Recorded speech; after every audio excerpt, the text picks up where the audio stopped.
Good day there, once again viewers, this is your mate Kamikaze78 here, coming to you guys with some more Planetside 2 content. Now today guys, we're going to be returning with yet another weapon review, and much like the last one, this is a weapon that you can actually access for free through a redeemable code that is floating around the community right now, which you can find in the description down below, as well as listed in the top left of this video right now.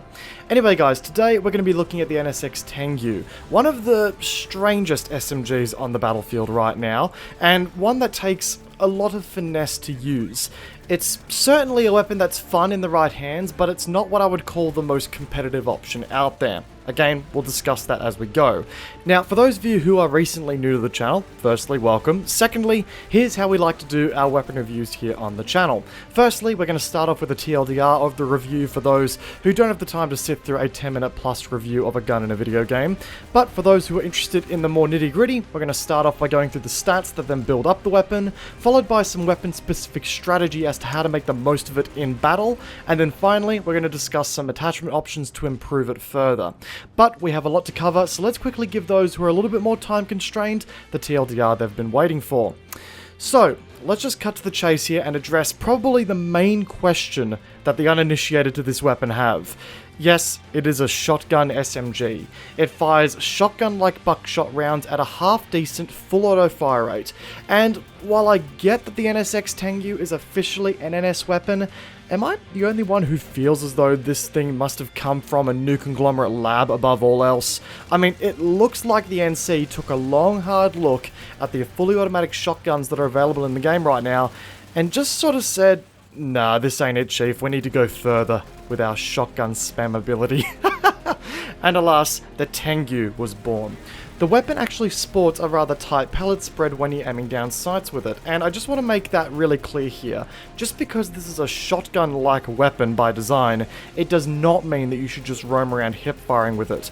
ADSing is just as important here as it is with the next gun, and it will ensure that you get the most out of your pellet count when it counts in a 1v1 situation. There are only 4 pellets here per shot, and if you can make them all connect within maximum damage distance, you're actually able to match the damage output of a Gauss saw, making this an incredibly powerful weapon in the right hands. But of course, there is a caveat there. You need to land all 4 pellets on target, which despite how tight the spread values are for this gun, the fact that there is in fact a spread value here that splits up how your damage is dealt naturally inherits a more random experience with this gun, and that kind of makes it the main issue here. It's plain simple, ladies and gentlemen. Your other SMGs in the game are going to be more reliable at scoring outright damage because there isn't any pellet spread at play here to see you score less damage than you should have. This is a weapon for the craftier player, and one who isn't afraid to achieve their goals through rather strange methods. But I myself, from a straight effectiveness scale, wouldn't take this over the other options in the bunch just due to that design. I will admit, it's fun to play, and if I want to meme around with it for a while, then I'll take it. But if I'm looking for outright effectiveness, there are simply much better options out there. Let's discuss that further with some stats, and then the strategy alongside some thoughts of the weapon. Okay, so starting things off here is the damage profile. This weapon sports a maximum damage of 50 per pellet out to 6 meters, dropping off rather aggressively to a minimum damage of 36 damage per pellet out at 40 meters. Now this translates to a 200 damage model in CQC assuming all pellets hit, and drops off to a 144 damage model at ranges assuming all pellets hit, which on paper doesn't sound that bad. It gives us a 5-shot kill within 6 meters, a 6-shot kill between 6 and 25 meters, and a 7-shot kill beyond that distance, which sounds pretty darn attractive, all things considered, especially for those who are on the TR and the VS who want to separate themselves from their dackers and their pew-pews for some more oomph, some NC oomph, you know what I mean? But the pretty atrocious damage drop-off cannot be forgotten about here. It's only got 40 meters of range on the damage drop-off, and that actually makes it the most aggressive SMG in the game for damage drop-off, tying directly with the Eridani, which really pushes it towards that CQC emphasis. Now I know we're talking about an SMG that fires like a goddamn shotgun, so that should be self-explanatory, but it's worth noting here.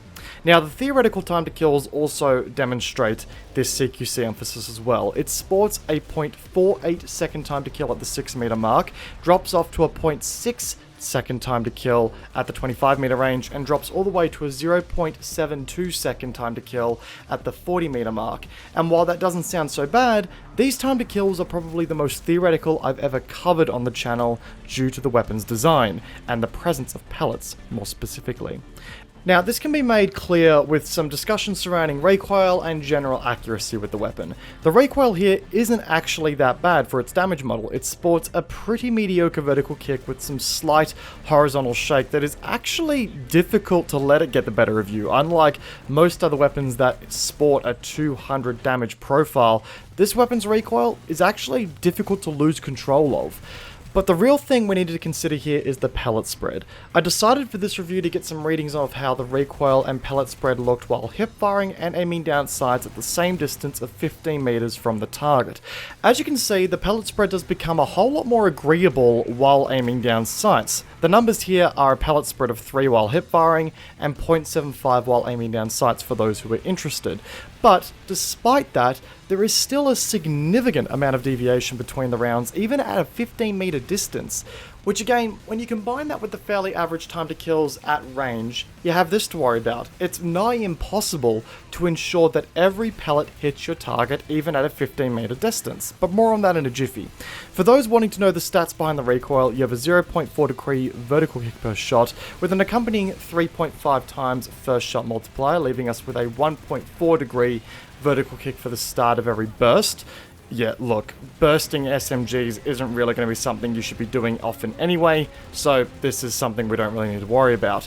Horizontally, the weapon features a steady 0.25 degree horizontal kick per shot with a tolerance of 0.6, leaving the weapon enough room to kick twice in one direction before being forced back in the opposite direction. We also have a recoil angle that can deviate anywhere between -5 and 5 degrees, but this doesn't have any major directional pull, meaning that your best bet here is to just pull down on the mouse to compensate for its light recoil. Cone of fire values here actually see this thing having a pretty average hipfire when you compare it against the rest of the SMG lineup in the game, really putting an emphasis on this thing being a little bit more like a carbine and aiming down sights as much as you possibly can. Considering its cone of fire for aiming down sights is also a little stronger in the class when you compare it against the rest of the crop, this just further makes the point clear. As far as the handling related stats are concerned, we have a measly 22 round magazine with a 176 round ammo pool. This is accompanied by a 1.875 second short reload and a 2.5 second long reload. The weapon also features an SMG standard of 0.75 times aiming down sights movement multiplier, as well as a pretty average 380 meters per second muzzle velocity. It's about in the middle in the SMG world, but against other weapons you're going to really feel the pain if you're engaging moving targets at range. Okay, so that right there is the good old Tengu, one of the most unique weapons in the game for sure, and also has one of the most terrifying noises if it hits you. Seriously, if you get hit by a Tengu, you are going to know about it, especially if the user snags all headshots. It's kind of the stuff of nightmares, really. But I digress. There is no denying, ladies and gentlemen, that while I was using the weapon for the purposes of the review, I was having a decent amount of fun using it on the proviso I could get close to my target. It scores amazing damage when all pellets land, and it just has a real chaotic, neutral vibe about it. My inner NC is almost pleased to see it. But just as I'm getting into the groove of using it and starting to enjoy it, I remember to ask myself, why would I use this above anything else in the game right now? And unfortunately, there isn't an answer I can come up with other than to meme about. Allow me to explain, because I know there are some Tengu faithful souls out here who are going to start loading their Tengus to come storm my house.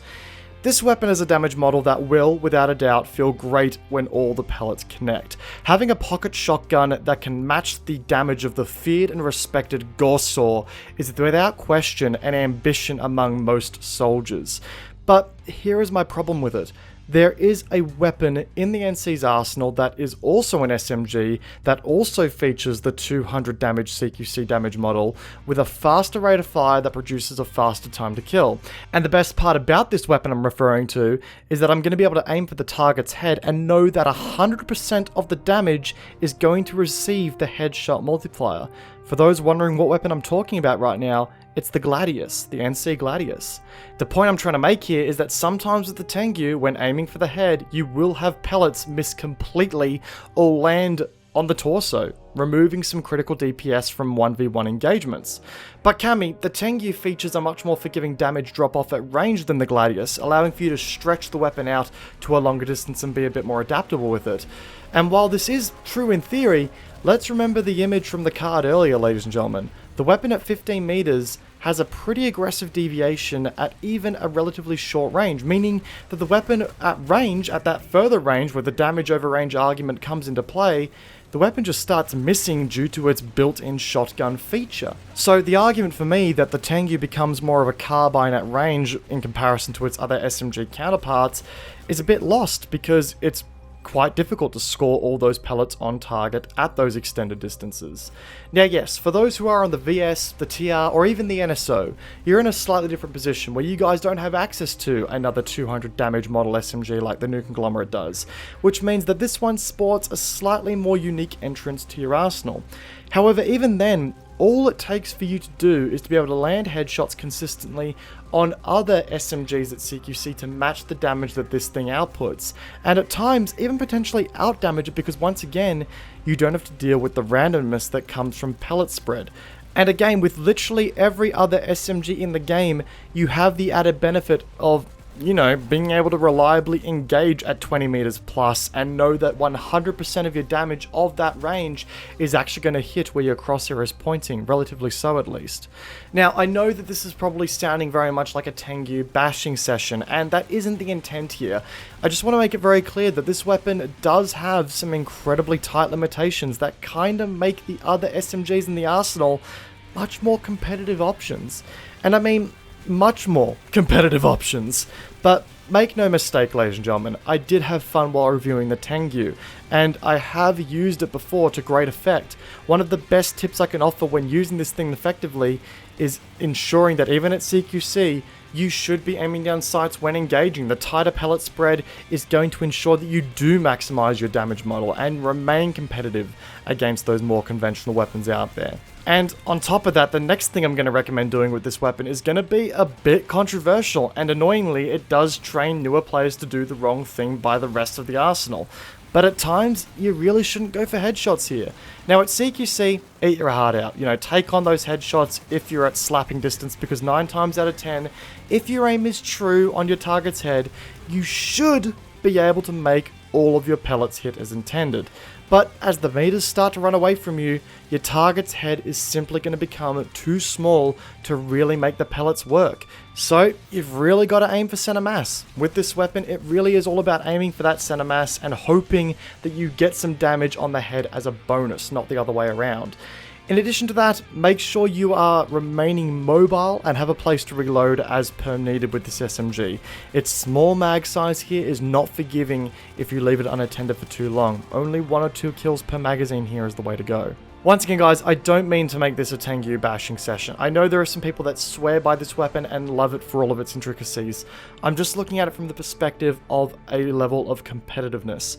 And unfortunately, the RNG that comes from the pellet spread does mean that you are going to lose engagements that if you're aiming the exact same way with another weapon in the arsenal, you probably would have won that engagement regardless. Anyway, that's my thoughts on the Tengu, but let's just say you guys are keen on getting your teeth sunk into it for some fun. Let's quickly address the attachment options available to it. It has access to a 1x to 2x optics, including a 1x RNV, a suppressor, flash suppressor, dark light flashlight, extender magazine, hybrid laser sight, and soft point ammunition. I'm going to make one thing clear here, guys. The first thing you should do is grab the hybrid laser sight. This thing, it reduces the weapon's hipfire cone of fire by 33%, but it also reduces the hipfire pellet spread by 33%, which really helps in ensuring that when you do get caught off guard, you do have a reliable or somewhat reliable hipfire pellet spread there. It doesn't impact, though, your aiming down sights pellet spread. There is no way to improve that at all, unfortunately. Next up, I would recommend taking soft point ammunition to bump out that maximum damage distance to a total of 11 meters. It does help out a lot in the long run, and yes, while it does reduce the projectile velocity by an additional 10 meters, again, you shouldn't be using this weapon at range a whole lot. It really is a close quarters orientated weapon in the grand scheme of things, so we're gonna rule projectile velocity as a fact that is really not important here. When it comes to your optics, 1x, there's not really any point in taking a 2x at all. 1x is going to give you that nice, fast, and snappy target acquisition at close quarters distances. And in regards to your barrel attachment, it really depends. If you're going to be running a stealth infiltrator build or a stealthy light assault, then sure, taking a suppressor is going to be definitely well worth it in the long run because it's going to help keep you concealed. But at the same time, the flash suppressor is also great if you just want to minimize some of that muzzle flash and you're not really playing necessarily stealthy. The flash suppressor also doesn't have an impact on damage over range, so it is well worth considering both of them in different scenarios. Anyway guys, that wraps up today's weapon review for the NSX Tengu. This is definitely one of the longer weapon reviews I've done in a while because there was simply a lot to go through here with this weapon, but I hope you guys were able to enjoy the video regardless despite its length. If so guys, please backhand the like button, it really helps me out. Also consider backhanding the subscribe button if you're new to the channel to keep up to date with the content which I'm releasing here.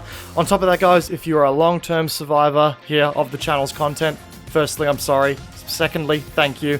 If you want to help support the channel further, there's my join button in the description down below as well, guys. Once again, guys, hope you all enjoyed today's video. Peace out, and I will see you guys all in the next one. Take care, guys. Have a good one.